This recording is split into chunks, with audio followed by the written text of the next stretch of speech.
we will get right back to our content, but I wanted to thank you for being such an amazing band director, that you're taking your time and listening to a band director podcast. There's many options out there, and I appreciate you very much taking in this content. I hope that you understand that your students are very lucky to have you as their band director, that you're continuing to grow, and that they are going to benefit from your improved skills as a band director. You can share this episode with any band director friends or other music education friends who can learn from this content, because good pedagogy is good pedagogy. And if you could take a moment and go to thegrowingbanddirector.com, and you'll be able to sign up on our Patreon platform to give at least $5 or $3 a month. And it helps the content continue to be created for you to help our profession grow. Let's go back to our scheduled episode. Welcome back to the Growing Band Director podcast. This is episode number 212. I'm here with Zach Smith, composer, arranger on the jazz side of things. How are you? Hey, I'm doing pretty good today. Thank you for being here. So I want to know a little bit, sort of, you're a great writer, and we're going to focus here on the younger band repertoire that you've worked on. We're going to listen to how many of your charts? Four? Wait, one, two, three, four, five of your charts. But kind of first, I wanted to do like a quick intro. Where are you from, and sort of how did you get to a point that you are so good at, I guess I would say, writing music for less experienced musicians?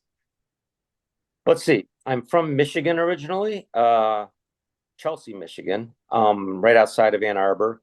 My uncle was a band director and he played trumpet, and he got me started on trumpet. I'm a trumpet player. Also took piano lessons when I was a kid as well. So, and I actually started writing big band charts when I was in high school. I would I would hear a Maynard Ferguson chart and go, "Oh man, I want to do this with our high school band." So I would sit down with a vinyl record, dropping the needle over and over again on it, trying to hear what the alto was doing and what the trombone was doing, and I'd write it out as best as I could. Um, so I didn't realize what I was doing then, but that was transcribing, and Hmm. that's a really good thing to do if you're a young composer, is transcribe stuff. Um, After high school, I went to the University of North Texas, and that was a really intimidating place, particularly because I was not a really good trumpet player at that point. I thought I was, but it turned out I wasn't. Um, I worked real hard and became a much better trumpet player. And I was really excited because part of a jazz degree there is arranging classes. And the jazz arranging teacher, Paris Rutherford, was very good. Um, you didn't learn a whole lot of genius stuff in a first two arranging classes, but you learned how to do it and what is expected in your arranging. So I had a little bit of background in that. Uh, from there, most of the arranging that I did was just whatever band I was playing with. I would be on a cruise ship with a three horn and rhythm section band, so I would write a bunch of arrangements for them since you have a lot of free time on cruise ships. Um, I moved to Washington, D.C., which is that area that I'm in now. And I got together with this trumpet player who had started a ninette band, and he needed music for that. So I started writing small big band stuff. And really, that's where I got good at working with um, a smaller big band sound and figuring out how to make three trumpets or two trumpets and one or two trombones and then three saxes sound like a big band. After that, I wrote a whole lot of brass quintet music, which, if I had it to do all over again, I probably would have started my writing career by doing brass trios, quartets, and quintets, because you learn a whole lot about how to get rhythm and harmony and melody all happening at the same time with only three, four, or five instruments. Um, and that, again, that's really useful when you start writing grade one big band charts. A question that I have, that I've asked Michael Sweeney and I've asked Rick Stitzel as well. What are some tips in taking something that's a harder piece of music and arranging it, and simplifying it for a younger, less experienced group? Let's see. I mean, all songs are basically the melody, the bass line, and then the chords and basic rhythm.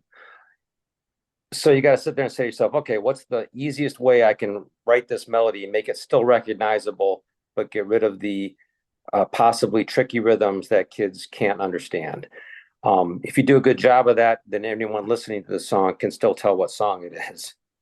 The bass line, like if you're doing a pop tune, is super important. It's as important as the melody line. So if you're trying to do a grade one version of the chicken, it's going to be really hard because the bass line, you can't compromise it. Guys have done that, but the chart doesn't work. It's like a bad, you hear it's if you hear a bad grade one chart, it's a lot of times it's just because it wasn't possible to translate the bass line or the chords, as simple as what needs to be done. Yeah, another thing that's really important in grade one is try to find out what stuff you can make repetitive, because I find that the more repetitive stuff is, the more likely it is to be played successfully. It's like you got a young bass player who barely knows how to read notes, but most bass players, even kids that can't read, can learn about a 4-bar lick that they can play over and over again. So repetition is good. Excelsior Music Publishing is proud to sponsor the Growing Band Director podcast with a roster of imaginative composers, including composers who have been featured on this podcast, such as Carol Britton Chambers, Laura Estes, and Tyler Arcari. Excelsior Music Publishing provides new music for concert band, jazz ensemble, solo and ensemble, as well as books and resources for all levels and occasions, including a large and festive selection of music for your fall, holiday, and Christmas concerts. Find your perfect next piece at excelsiamusic.com. That's EXCELCIA music.com. I love that. So you also have to have a lot of pedagogy on all the instruments, right? To know what is hard on this instrument. It's not all about ranges. It's all about, sort of like, so did you have any music ed background where you learned all that, or is it all trial through fire and things like that? It's a combination. At North Texas, they made all the jazz majors had to learn saxophone and percussion, take sax and percussion class, which I didn't really understand, but it turned out to be kind of useful for me. I don't play trombone really, but I have like $100 P-bone in my office, and when I'm writing something, I'll say, gee, I wonder if a trombone can slur from a D up to an F, how hard that is, whether it's possible, because I know that I don't always think about slide positions, but when I have those questions, I take out the P-bone and go, okay, let's see. Yep, I can do it. So it must be possible. Yeah. Yeah. I play trumpet, so I know what's hard on trumpet, and it's pretty it's evident. I also play piano. Part of being a good band director also is particularly successful jazz band director is being able to play all the rhythm instruments. So I do play a little bit of bass. I play some drum set. I don't really play guitar, but I have a guitar downstairs as well. So when I'm trying to figure out if this is something that a newbie can play on guitar, I'll work it out and say, yeah, I can do it. So they should be able to do it too. When I was interviewing my old band director, Craig Skeffington, who's also a great jazz arranger, and he talks about the bonus of having, not a bonus, how important it is to have a band to play your stuff live, to just read it and give you feedback. So things about, like he said at the beginning of his career, his tenor two parts were awful because they were just these repetitive notes, whereas he's learned sort of how to, improve parts like that. And it was only through repetition of playing it, getting feedback, changing it, getting feedback, and going on and on. Well, I have two thoughts on that. One is my biggest mentor as an arranger is a guy named Mike Crotty, and you may have heard of him. Used to write for the Airmen of Note, and he kind of took me under his wing. And amongst the many lessons I learned from him, one was that everybody's part has to be interesting. It's like you can't. He would not do that. He would not write a part that was just static. No matter every part that he writes, you could pull it out and play it, and it was interesting. So, and that's also a lesson for brass quintet writing. It's like when you're writing for brass quintets, if you find yourself writing just the same note over and over for somebody, or you're writing weird jumps, you got to say, no, that's not right. So I got to go back and rethink this. The other thought I have on it is it's so important to me as an arranger to have a group to play what I'm writing. And that's really fun. So the group that I teach, the high school group, I'm constantly writing stuff for them. And it's very satisfying to hear it played. Hmm. And I don't write a lot of concert band music because I don't really have a concert band that I can take it and put it in front of and have it read it. So it's almost pointless. I've written about three things for English style, British style brass bands. I've never heard any of them played, but they were written for somebody and they did get played. But it's like I don't get the feedback, so it's kind of hard to do it. I've been doing a lot of orchestra stuff lately, symphony orchestra writing, and because I'm playing in a symphony, a lot of times I get to hear that stuff played, and that's very helpful and kind of inspires me to keep on doing that as well.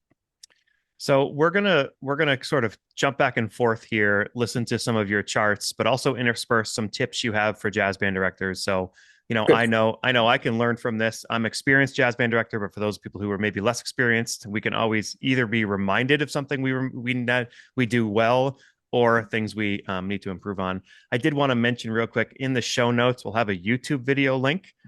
Terry White and some other people, we've done 8 videos of podcast sessions with score and sound literature of grades 1, 2, and 3. So if anybody wants to also do that, they can click in the show notes and find lots of more ideas. First chart we're going to listen to of yours is on my Mount Rushmore of jazz band charts for first year jazz band. I think, first of all, first year is probably a hindrance. Some people go, okay, these kids aren't first year jazz band. Doesn't matter. It doesn't matter if they're first year or fifth year or fourth year. Good music is good music. We're going to start with 13 o'clock jump. I love this chart. I did it in a camp this year, and I know a lot of people who've done it. I assume it's been a fairly successful chart for you. Can you give us a little bit of background on the chart before we listen to it? Yeah, I love giving my jazz bands classic music to play, and I wanted to give my high school group a riff chart, and I couldn't really find one that was playable. There's books like the Authentic Big Band Sounds book, and those are really cool, but they're too hard. And I said to myself, well, if I'm running into this problem, I can't even imagine that there's stuff like that for like middle schools and that want to try to do a riff chart. So I told the publisher, I think I want to do this for my next one. It's going to be it's like a classic riff chart, but it's kind of like has some little cleverness to it. It's 13 o'clock jump because it's a 13 bar blues. And I thought that would give a band director a nice opportunity to talk about blues form and how there's 12 bar blues and 8 bar blues. And here's a 13 bar blues. Mm-hmm. Sponsorship for today's podcast is provided in part by Austin Custom Brass. Austin Custom Brass is the largest Adams brass dealer in the United States. Adams Brass makes some of the world's finest trumpets, flugelhorns, trombones, euphoniums, and tubas. Find out why some of the most renowned musicians in the world play Adams Brass, like many of the brass musicians from the Rotterdam Philharmonic Orchestra. Trent Austin, founder of Austin Custom Brass, is also an Adams artist. You can call Austin Custom Brass today at 816-410-0826 to learn more about Adams Brass, or visit their website at www.austincustombrass.biz. Austin Custom Brass is located in Kansas City, Missouri.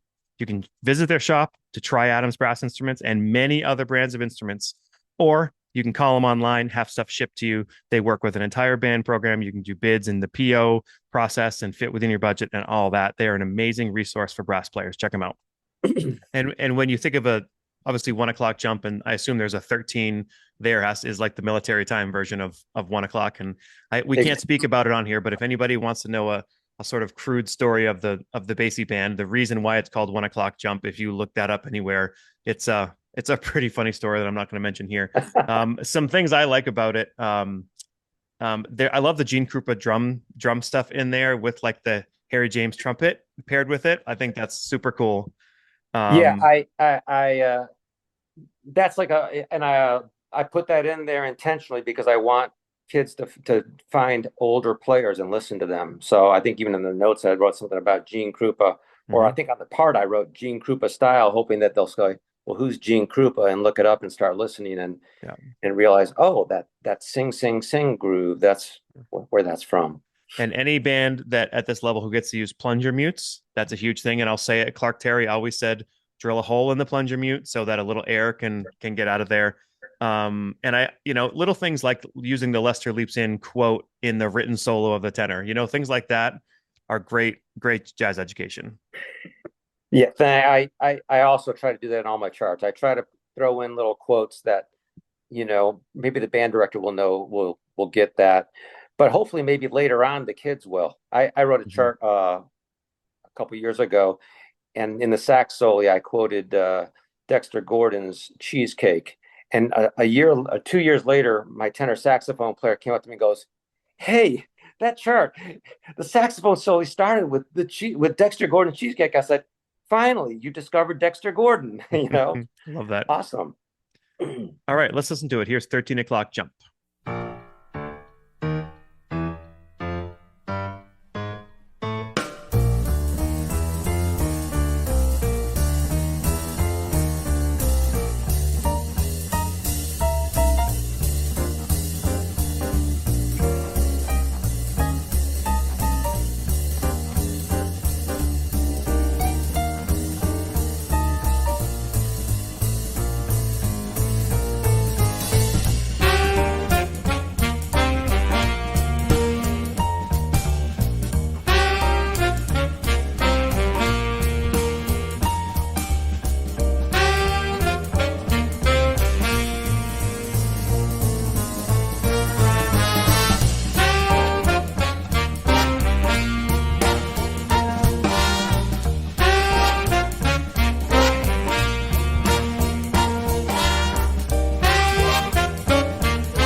Again, I love that chart so much. Let's talk about something that is kind of a something that a lot of people maybe don't know about is that in jazz band, there's different ways to set up, but there's some basic principles of how we want to set up. So, what are some common things you see as mistakes in setup? Well, I do a lot of clinics, and you see stuff. This particularly happens in rehearsals, and I think a lot of times band directors, because it's difficult to rearrange the room from band to jazz band, they just say, it's okay to do this. So they'll do weird things like you don't put the rhythm section all together. I went in one time and the jazz band was kind of set up in the concert band, except for the drummer was at the back of the room because that's where they keep the drum set. Um, not putting the bass player next to the drummer and next to his hi-hat so they can start working together. Uh, Another thing I see all the time is amplifiers. The bass player needs to have his amplifier behind him so we can hear what he's doing. Same for the guitarist, same for the piano player. I don't know how many times I've been to a concert where I see the guitarist set up with the amplifier in front of their feet. And I'm sitting there going, do they have any idea what is coming out of that? Because usually it's not that good, uh, particularly with a young band. So the amplifier always goes behind the player so they can hear themselves and they can hear how loud they are. Uh, Another one is lining up your bari sax and your bass trombone on the same side. Um, it's very helpful, particularly when you're doing grade one, grade two charts, because frequently they're playing the same lines to help each other out. So if you put in so that they can hear each other, it's going to be that much better. I'll give a tip that I've learned from mistakes. I mean, if you're looking at a band, typically the bari sax and bass trombone are on the opposite side as the rhythm section. It gives you that stereo sound. But if your kids are like not quite ready for prime time, it's amazing when you put them on the opposite side, right near the rhythm section, how much it helps the bari player, the bass trombone player. And then when they're ready, maybe they get moved over. It's funny. I actually struggled with that one last year because I know that you're supposed to put them over on that side, but we were playing Woody Herman's version of La Fiesta, and I just needed to have the bass trombone and the bari sax and the bass player near each other. Mm-hmm. And I finally said, you know what, the heck with it. I'm going to line them all up, put them on that side of the band so that they can hear each other, and it really helped. And then for within the brass, for people who don't know, you don't put the lead player typically on the end. You put the second player as like the soloist. So they're kind of in the combo. And then you put the lead player in the middle of the section. Right. Yeah. So that all your lead trumpet, your lead trombone and your lead alto are all lined up together and hopefully can listen to each other and all kind of articulate the same way. Yeah. So the way I learned it was the lead trumpet player is sort of in charge of the whole horn line and everybody can listen back. Because as trumpet players, we know everybody must listen to us. Like that is just what it is. And then if the lead trumpet player is with the drummer, especially if that's cooking, then you're probably set. Yep. Yep. Lead trumpet, and a great drummer. Yep. And a good bass player helps too. It's really helpful because we think, drummer is huge in big band, of course, but the bass player gives you the time and the harmony. Yep. So, all right, we could do this for hours. So let's go to another chart. This is one of your charts again for first year. It's called Lil Hefty. And for people who don't know what that means, Neil Hefty was a great arranger for the Basie band, did Lil Darlin. So this is sort of like a newer chart in the style of Lil Darlin. Yeah. Uh, Again, I mean, as an educator as well, one of my favorite Basie charts to do is Lil Darlin. There's so many lessons to be learned. The biggest one being thinking of triplets when you're looking at eighth notes. And every year I pull out Lil Darlin and make my band learn to go shakata, shakata, shakata, da, da. Everybody shakata, shakata. Well, as a band director, you don't want to pull out the same chart year after year after year every year. And kids that have been in the band for 3 years go, oh, this one again. So I wanted a chart that taught the same lesson, but was a different chart. And I figured that even Lil Darlin is a little bit too hard for a middle school band. But this Lil Hefty hopefully teaches all the same lessons that you would learn if you were playing Lil Darlin. And the cool thing is, I've actually seen YouTube videos of like professional big bands playing that chart. Yeah. And it's like, yes, they get it. It's I not mean, that it's grade one, that it swings. I mean, if you're a judge, have you ever judged a band and said, I'm sorry, this is too simple? This swings too hard. Like, no, yes, you can under program, but a chart like this, like you could do with a first jazz ensemble in high school. And, I mean, it's just, what are you teaching, Right. in it? It's just great.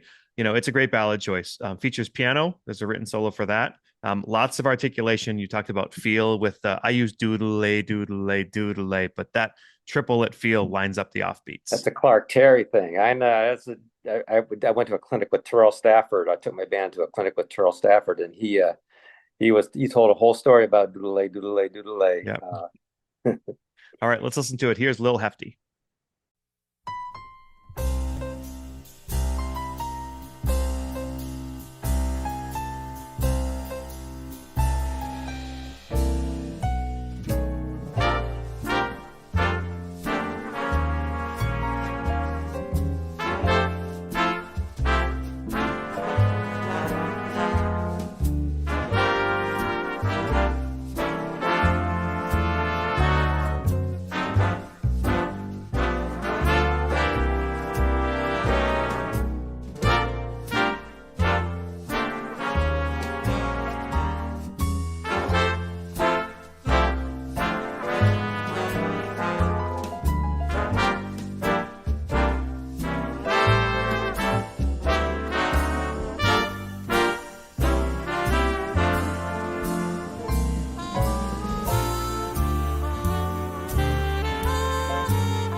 Okay, so for people who are younger teachers, or maybe they don't have the jazz experience, or I think we all need to hear this.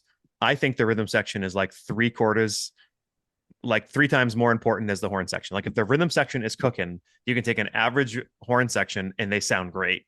So I think a lot of people need to hear some words of wisdom from you on ways to rehearse your rhythm section specifically. Yeah, this is critical, and I think most band directors, I'm sorry they don't get it if they didn't play jazz themselves, they don't understand how important the rhythm section working is. And in order to do that, yeah, you kind of got to be able to play a little bit of drum set, you know. And if you don't play drum set, then sit down and figure it out because then you'll understand what to tell your young drummers. Um, the importance of being able to play a little bit of bass and a little bit of piano so that you can understand and help them get better. I think band directors don't really realize how important it is for them to play tons and tons together and with you focusing on them. Because most of the time, band directors, they're working on the horns and they're focusing on the horns and all the mistakes that they're making. And they just let the rhythm section kind of flail away, and you get to the concert and then the horns sound pretty tight and the rhythm section sounds terrible. And I think band directors don't really realize that it doesn't have to be that way.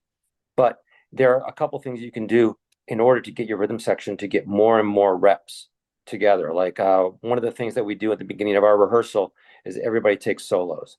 We'll like be working on a 12 bar blues. Everybody takes solos. And maybe we're working on a song like This Bass Was Made for Walking, which is a 12 bar blues and has a big solo section. So we're working on a blues in the same key. Well, while we go through the 20 soloists in the band, the rhythm section never stops. The bass player has to just play chorus after chorus of the blues. The drummer is working, is playing and playing and plays like we'll play for 18, 20 minutes, playing the groove. And what my kids don't really realize is part of the intention is not really just for everybody to play a solo, but it's for the rhythm section to just keep playing together and not stop and just have to, you know, get to a point where they're not thinking about what they're doing. They're just playing. You know, if people want to look back, I've done probably almost a dozen rhythm section podcasts with different people. I know episode 167 was with Jake Sturdivant. We did a lot of like basic piano voicing stuff. I've had Chris Berg on, Larry Williams. We talked a lot about like how to construct bass lines and things. And, you know, your rhythm section needs to have great time first. You know, they have to play well in time together. How they comp and play with the soloist is a huge portion of it. But you're right. Like number one is they need time playing. Like just need to play, play, play, play, play, so they know how each other plays. And so that their body, like for young drummers, so that their body gets used to the motions that they have to make. I have a percussionist this year who's never really played drum set, and the first couple classes when he would sit down at the drum set, it was just impossible to get him to stay with a metronome, and just time after time, and ever so every time I don't have to, I can just put on a metronome and I'll have him playing brushes and hi hat for 15 minutes while the band does scales or whatever, and he's starting to get it now. He's starting to feel Mm-hmm. the time, but it takes a certain, I mean, a big effort, and you can't give up on it. You just got to keep working them, and they'll eventually will get it. A note on the hi hat. One of my good friends, Brad Jahomsky, is a professional drummer, and he always says, you know, when you get to higher level, this might not be the case, but for younger students, the hi hat is always double forte. Always stomp on the hi hat double forte, even if it's a ballad, even if it's softer. And he Yep. said, get, you know, it's toe down, get the heel up and get the whole weight of the leg on it. So that's a huge tip. You know, you keep the heel down. That rocking motion does help a lot of kids, but if you want it to really crunch more, have them lift that heel and step down on it. Yep. Yep. It's the metronome. Beautiful. All right, let's go to the next chart we're going to hit here. It's a D minor. And I don't have this in front of me. It's a rock version, right? A take on Oh, way down the water. Wade in the water. Yeah. Yeah. Wade in the water. I wanted to come up with something that would give the band directors an opportunity to talk a little bit about the history of jazz and how it came about, and the importance of Negro spirituals in jazz music and its originations. And I started looking around, and I didn't really see a whole lot of Negro spirituals that you could like pull out of your chart and go, well, yeah, it's like this. So I decided to write one that would kind of address that. Um, but to make it interesting for the kids, I made it sort of into a rock and roll And there's a little bit of a feel of smoke on the water included in this. So it's kind of like combining two different ideas. Um, yeah. Also, it's a pretty much a two-chord tune, so it's pretty easy to improvise over. And I thought for young players, this would be a really good way to get their feet wet with improvising. Also, if you look at a chart, you might notice a whole lot of people take short solos. And that's something else that I've kind of found with young improvisers. If you give them just a little bit of time, they can come up with a pretty concise, sensible idea. But the longer the solo is, the worse they get. So for like grade one charts, one of the things I've kind of realized is that you got to keep the solos short so that they don't have too much rope to hang themselves with. I love that. I will mention real quick as a side sort of topic, if anybody, wants to use this on the concert band side of things, the tune New Wade, there's a piece by Adolphus Hailstork called New Wade and Water. And it's like a grade 3. There's some like isolated 3/8 in there. And it's a really cool, like there's some blues scale in there for concert band. So if anybody digs this tune but is looking for a grade 3, New Wade and Water, Adolphus Hailstork. Anyway, I digress. Let's check it out. Here's Wade in the Water.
Okay, I think we all lead our band differently, in actual performance, and there's some things you can do and maybe shouldn't do or whatever. So, what are some thoughts you have on conducting your band in performance?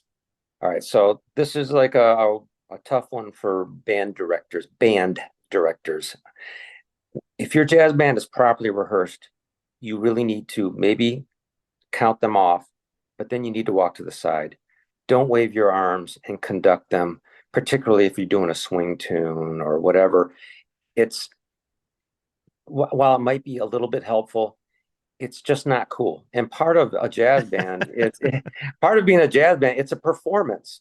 I mean, when I get together, there's other things that involve like solos. I don't know how many times I've been to a high school, even a college jazz band concert where the kid stands up, the saxophone player stands up for their solo and then lifts up the music stand so it's as high as their head and plays their solo. Granted, maybe they are playing a written solo, but we all want to believe that they are playing this from memory, that they're playing, that they're improvising, that they're playing from their heart. And it just looks stupid when they lift their stand up. don't let them lift the stand up. Mhm. Okay. Also, if you don't let them lift up the stand, they might actually memorize the solo. They might be compelled to do such a thing. And teach them how to use the microphone that like Oh to God. play. Okay, so the microphone, if you hold everybody hold a microphone in front of their face, you have to actually like play down the microphone. You can't like have it facing up and then play across it like a T. It's not going to get the same sound. There's a couple things that I do whenever I approach jazz band performance like you're a garage band. Um, we put a set together, and then for 3 or 4 rehearsals before the concert, we run the set. No stopping. You play the song, go to the next song, play the song, no talking between them, play the song. We should play all 4 or 5 songs that we're going to play. And then we talk about what happened and what's going on and what could be done better. Running the set, the microphones. I have a couple dummy microphones that we just have there to pull out. And yeah, they're not turned on, but the soloists all go up to the microphone and pretend that it's on and play into it. And I adjust it and I yell at them afterwards that you have to play into the microphone, not above it, not across it. It's there for a purpose.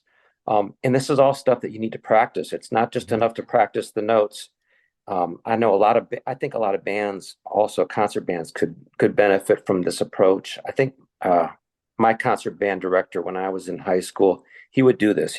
We would have like a 3-4 song concert, and he would run the whole set a couple times before we actually played the concert. And I think a lot of band directors don't ever do that. Mm-hmm. And they just get the first time the kids ever play all 4 songs in a row is at the concert that night. And man, weird things you find out stuff when you do that. That's why garage bands run their sets over and over again, is because you figure out, oh, that doesn't really work if I have that song second and that song third. Or, oh gosh, I need to like make a long speech between the third and fourth tune so that the bass player can switch from the upright to the electric bass and the guitarist can switch guitars and get their pedals right. I also find that a lot of times I'll do a complete performance of all of them in a class, maybe 3 or 4 weeks ahead of the concert too, just to see, because sometimes I'll do it and it is what I think, but then you go, wait a minute, that's a weird order. We should switch it for whatever reason too. The microphone thing, I try to empower my students to take care of all that stuff through rehearsals, right? So if you're playing second alto and the lead alto stands up and is playing but isn't in the microphone, it's that student's job to take the microphone and put it. In fact, we had a trombone player taking a solo 2 years ago, and then the girl next to him moves the microphone, and the microphone stand breaks like as she moves it. So she's literally holding the microphone up with her hand the entire solo. It was pretty awesome. Just making sure the kids are around them, and young kids can do that as long as you have microphones in rehearsal and you prepare them for it. Exactly. I love that. All right, what's the next chart we're going to listen to? Sideways Walking Dog. C minor halftime feel rock tune. I wrote lots of unison rhythmic work, and it kind of features your drummer. Yeah, this is if you have a really, really young drummer, this might not be the best song for you to do because your drummer does need to have a steady groove for this to really work. But this song is one that I wrote for my band, well, it used to be called the Dixie Power Trio. In fact, you look up Dixie Power Trio on YouTube, you'll probably find several versions of us playing that song live. It's one of our bigger hits. And and I wanted to write a version of that for grade 1. There was a couple things that I didn't do in the grade 1 chart that we would normally do as a band, just because you can't really trust a drummer with a longer drum solo. With anything. You can't trust a drummer with anything. Bad things can happen. But the chart is pretty much the way that we do it. And I think it ends up, it's pretty pop. It's one of my more popular ones, I think. Great. Let's check it out. Here's Sideways Walking Dog.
So before we listen to our last chart, I know we want to talk about tips to picking music that fits your band really well. I just want to say two things. I don't know if I'm stealing your thunder or not, but choose music that you think could teach them.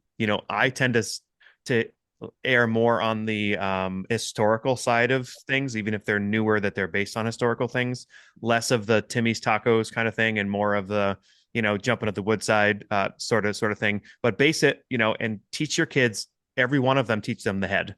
Like have everybody learn the melody either by ear or by sheet music. So they're all learning tunes, not just the third trombone part to a piece. And also Right. choose tunes with rhythm, with changes, chord changes that your kids can solo on, or you can teach them to solo on. For example, Terry White tells me this classic story of hearing a band play Satin Doll. They're playing Satin Doll in the key of C. They get to the solo section and the rhythm section is playing in C, and the soloists all play in B flat because they never worked on the solo section, right? So like, look at the solo section sometimes first and see, do Right. I have kids who will be able to solo on this? And if not, can you alter it to make it playable, or do you need another chart?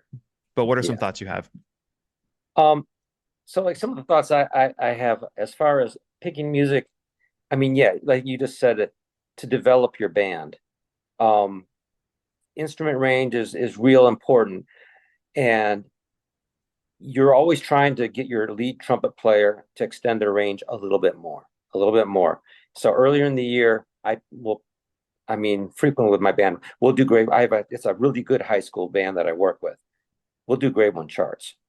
And because I'm trying to develop this lead player and I want him playing well and being successful. And then I'm going to start giving him songs that have a little bit more higher notes and a little bit more range to it. Um, and the same thing with your trombones and your saxes. I think people forget that. I mean, saxophonists, those high school kids, they won't learn altissimo notes if you don't ever give them altissimo notes. So uh, we have the luxury of the fact that I'll look at whatever band I have. I might only have, one year, only two trombones in the band this year for whatever reason or whatever. I write a lot of the music for that we'll do. And I write it with the players that I have in mind. It's a very Ellingtonian. If I got a kid that can scream high notes on trumpet, then I will make use of that. But I'm always looking to push them a little bit and push them a little bit higher. If the trumpets don't play fast very well, then I'll write something up that's going to force them for at least a short period of time to play a fast lick here and there. Uh, the rhythm section, if I know my bass player is not real good at reading notes, then I'm going to give him something. I'm going to write stuff up that's going to make him do a little bit more and a little bit more with each chart. And you'll find that, particularly with bass players, if you give them easy stuff at the beginning of the year, they get more confidence and you can start giving them harder and harder stuff. I mean, literally last year, I had a bass player that he was really a bari sax player. He really is a bari sax player. He started learning bass over the summer. So when we got to school, he still couldn't read bass clef very well and was still learning positions on the bass. And at the end of the school year, like I said, we played Woody Herman's La Fiesta and won the big jazz competition. I mean, to go from ground zero to there is crazy. But I picked music that was going to push him a little bit more and a little bit more. Same with the drummer. I mean, our drummer 2 years ago, the kid couldn't read music at all. He would just spend the whole rehearsal looking at me and waiting for me to give him cues because he didn't know where he was. He was just holding on for dear life. So I'd give him charts that just had a couple kicks here and there that I could point to and say, hey, there's the kick. I want you to hit that one. And then I started yelling at him, stop looking at me. I only want you looking at the chart. And came from there to, at the end of last year, he got a drum scholarship to a big university because he learned how to read, and stuff. Another thing that sometimes drummers can do is you can give them the lead trumpet part and have them play off that and not play off the written part too, depending on the quality of the written chart. I guess I'll say that. True. Very Yep. true. So if people are working on jazz band music and they think, oh, I think it's going to fit my band, but I would like to have some stuff rewritten. If they don't have those skills, I would say reach out to somebody who could help you. If anybody's looking to reach out to you, Zach, about either to commission and write for them, or help in any way with this, how would they do that? Most people just find me by emailing me at Barzac, Barzac at AOL.com. That's the easiest way. And I get people emailing me from all over the place all the time, asking for a commissioning like a brass quintet or a piece for symphony or something for their jazz band or something for their weird jazz band that only Mhm. has two trumpets and a clarinet and a bari sax and a trombone. And you know, I it's all like puzzles, and I kind of enjoy the puzzle of writing for different ensembles and seeing how to make it work. That's great. Hopefully people reach out to you. Or if they missed the email, just contact me and I'm happy to send them your way. All right, let's listen to the last chart we're going to use of yours. This is Curacao Blue. Tell us a little bit about it. Uh, I wrote a Latin chart, one of my early ones for Alfred Music, um, called Tango for Jam Jam. It's probably my most popular chart of all time. It's like I see concert bands doing it, and I've seen military bands playing it. It's a grade one chart. Mm. I thought, yeah, I haven't written a Latin chart in a while, so I thought I had another Latin tune that I really liked, and I said, let's make this work. And it was a tricky one. I have my editor over at Alfred Music, Pete Barenbray. Um, he does a really good job of keeping me in check. And I wrote this one, and it had this halftime funk breakdown. And Pete, I wrote the chart. He said, I really like it.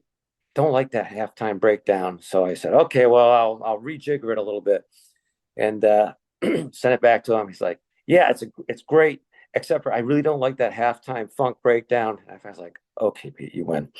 So I got rid of the halftime funk breakdown and I wrote a new section, and I actually like it better this way too. Than I was like, okay, sometimes the editor's right. I want to do something, but yeah, I listen to people's opinions. So it became this. One of the things I didn't want to lose though was I wanted to give the guitarist a solo, because there's almost never a guitar solo in grade one charts. I understand why. Middle school guitar players can generally be quite awful. In fact, high school guitar players, it's the same thing. They don't learn how to read music. They have a guitar and they just want to play rock and roll.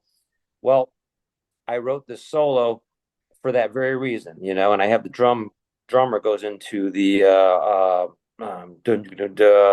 wipeout mode during this solo. So I think it gives them a little bit of a chance to do what they thought jazz band was about, which was playing some rock and roll and whatnot.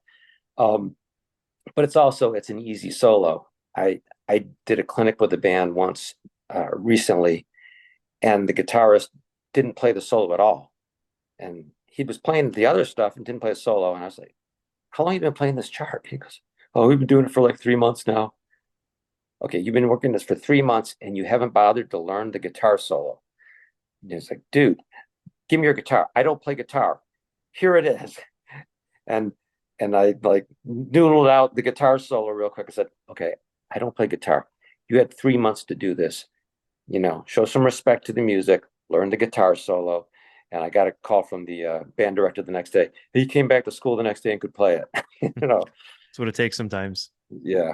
Yeah. But a little guitar solo thing there. Also, I wanted to give if the school has flugelhorns, I wanted to write something that would give you an opportunity to have your trumpet players play a flugelhorn. So the melody is written very low for trumpet, but it would sound really good in flugelhorns, Yeah. and it's not going to kill your trumpet section if they're going to play in the trumpet. I also think that if you have flugelhorns, people can use them even when it doesn't say flugelhorn. It's a great motivator, right? To give kids one more thing to do. Again, it's one thing we make them grow with. This being a Latin chart, I just wanted to mention a quick plug. I did 5 episodes with Michelle Fernandez, episodes 190 through 194, and each one was a specific style of Latin, Afro-Latin jazz, where we kind of learned about some of the specifics of it, because the rhythm section in Latin music is so different than swing. And if it's not appropriately done, then it's not the right style and it's from other countries and all that sort of stuff. So it's People get, important. man, Latin percussionists get really pissed at you if you start playing Latin percussion instruments incorrectly for Yes. Yes. I learned that lesson big time on a society gig back when I was in my early 20s. I pulled out a cowbell. We were playing a Latin tune, and we had this really good Latin percussionist. I start playing the cowbell, and he puts his hand on my shoulder from behind. It's like, no. So I went back and talked to him afterward on the set break. It's like, so what's the problem? He goes, you're going to play that. You have to play the right rhythm, and it has to be the right, and you have to do it the right way. And I was like, oh, wow. I didn't realize I was being offensive. Okay. It is. Yeah. And if people don't kind of know much about that, go back and check those episodes. Michelle kind of walks us through a lot of those things. So, Zach, thank you so much for spending the time and being here. Appreciate it so much. Thank you for contacting me. This has been a blast. And yeah, I love talking. I'm a band director geek at heart. I can listen to band directors talk about this kind of stuff all day and enjoy it. Beautiful. All right, let's check it out. Here's Curacao Blue.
We sincerely appreciate you taking your valuable time and listening to the Growing Band Director podcast. Your students are very lucky to have a band director like you. If you have any suggestions for episode topics or think you have an area of expertise to share on a show with us, please reach out. If you enjoyed this episode, don't forget to subscribe. And if you want to help spread the word, please give us a 5-star review and tell your band director friends to subscribe as well. We're available on Apple Podcasts, Spotify, our YouTube channel, and wherever you listen to podcasts. Thanks for listening to The Growing Band Director. See you next week.